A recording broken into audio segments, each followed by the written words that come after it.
One other critical facet of science that I think is important to faith, and it's what I'd like to spend the rest of the talk on, is that science teaches us a very important lesson for people of faith, that what seems to be real often is not. It's simply a surface illusion. And I think that there's probably no more profound lesson from the study of science than this. And I'd like to quote for you Brian Greene. He's a professor of physics at Columbia University. He wrote a couple of well-known popular books, The Fabric of the Cosmos being where I pulled this quote.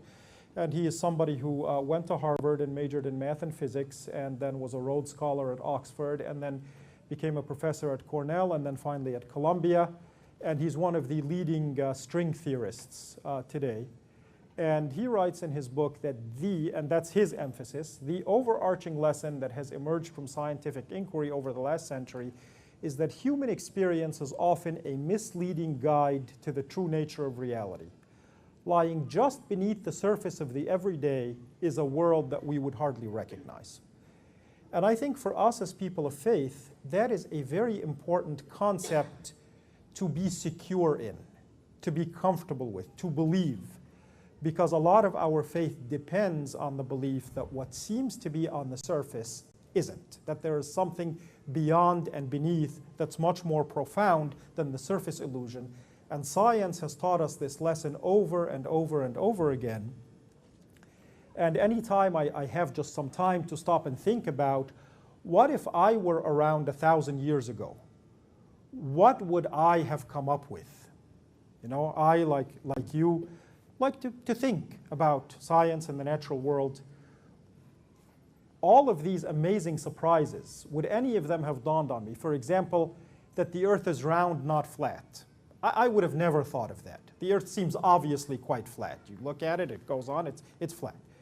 And yet one of our earliest discoveries as a race, as a human race, is that the Earth that we live on is round, not flat. That's a fairly profound discovery. And by the way, you know, we always like to say, well, Magellan proved this when he sailed around the world and so on. It was really only proven after space satellites took pictures of the Earth, because there are other shapes where you could start off and come back to your starting point. You don't have to be a globe. To give you a simple example, a donut. If you started at one point on a donut and went around, you could come back to your starting point and it wouldn't have to be spherical. The fact that the Earth moves around the sun and not the sun around the Earth. To me, this is amazing that somebody actually came up with this. Because again, it seems so intuitively obvious on the surface. You watch the sun rise in the east, it traverses the sky, sets in the west. It is very clear that we're not moving, that we're standing still. We're all sitting here, none of us feels that we're moving, and that the sun moves around the Earth. Yet someone had the ingenuity, the creativity to be able to put the pieces of the puzzle together and say that, no, the Earth moves and the sun the Earth is what orbits the sun. And you know, we'll talk a little bit about that issue because as you know, I think I heard somebody saying Galileo, and certainly Galileo, as you know, was put before the Inquisition because he subscribed to the ideas of Copernicus, who in Western history was probably the first big name to you know, explore this idea and to talk about it publicly, along with, you know, work by Kepler and the Danish astronomer Tycho Brahe and so on. People put the pieces together and came to this conclusion. And I just want to sort of focus on two small points before we move on here. That story is a very, very fascinating story. And it's fascinating on many levels.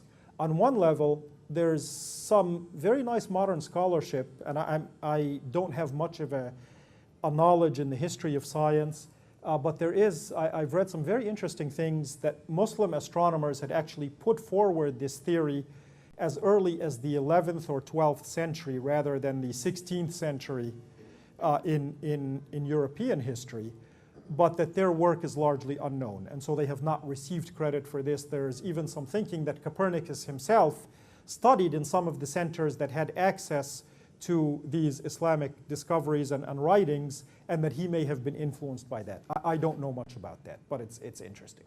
The other point is this notion that I was talking about, a different relationship between religion and science.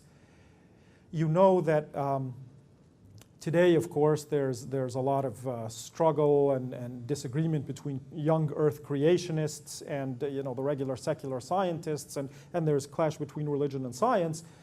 This is nothing compared to the clash that was in the Middle Ages at the time of the Inquisition. And I think you probably all know the story of Galileo, how when he talked about how it's the earth that moves around the sun, he was taken before the Inquisition and he was asked to recant, and he indeed did recant, and he said that I abjure the said heresies and so forth. And of course, this is not the way it is. This is simply a mathematical model or tool that can help us predict the positions of the planets. Perhaps a less well-known story, and one of my favorite stories, is the story of Giordano Bruno, who was a contemporary of Galileo, lived just before, was slightly older than Galileo, who also was taken by the work of Copernicus and began to teach the heliocentric model that the Earth revolved around the sun. And he was taken before the Inquisition, and he was asked to recant, but he refused. And why he did not become as famous as Galileo, I don't know. He was imprisoned for a period of 7 years in one of these tower prisons, and still would not recant, and then was finally given the option of recanting publicly or being put to death, and he chose to be put to death. And the different stories abound around his death. He said, for example, that it seems that my inquisitors, the people who are going to put me to death, are much more afraid of me than I am of them, and said, I can't understand that. Some people say that as he was being marched to be burned at the stake, his tongue had already been cut out so that he could not speak any more of these heresies. Other people say that as he was burning, he was saying, "E por se mueve," that nevertheless it moves. You can burn me at the stake if you want, but the earth still moves. So another sort of fascinating discovery that I don't think I would have ever had insight into is that the air has weight. That I would have always thought that I'm in weightless, empty space here, but that this air that surrounds us has weight.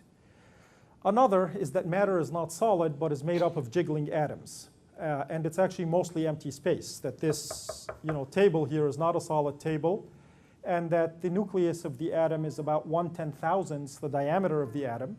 And if we take away the empty space that's in the atom, an object the size of a penny would weigh about 30 million tons. It doesn't weigh 30 million tons because most of the penny is empty space. And Richard Feynman, the Caltech physicist who won the Nobel Prize for Physics, has a very nice quote. He was asked once in an interview, Professor Feynman, if a cataclysm wiped off all knowledge on Earth, and before you died, you needed to give one single piece of information to future generations to help them rebuild the scientific knowledge that we've built up, what would it be? And he said, I would tell them that matter is made of atoms, okay? Because that's a very counterintuitive discovery. More recently, of course, in the 20th century, time is not absolute, it's relative, so is length. These are the absolute thing is space-time, Einstein's theories of relativity, and an equivalence between energy and matter. And these are the things that we can sort of, talk about at the popular level. There are many, many more deeper things that, I as a non-specialist certainly can't understand.